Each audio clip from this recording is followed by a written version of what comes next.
Sredina 14. veka. Sa istoka dolazi nova sila, osmanski Turci.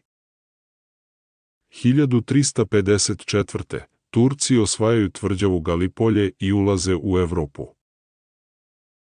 Murad I osvaja Jedrene 1362. i proglašava ga prestonicom. Posle smrti cara Dušana 1355. Srpsko carstvo se raspada. Braća Vukašin i Uglješa okupljaju vojsku i kreću u boj protiv Turaka. Na Marici mala turska vojska napada iznenada i uništava Srbe u noći. Poraz je strašan. Vukašin i Uglješa ginu, a Srbija gubi svoju vojsku. Srbija je oslabljena.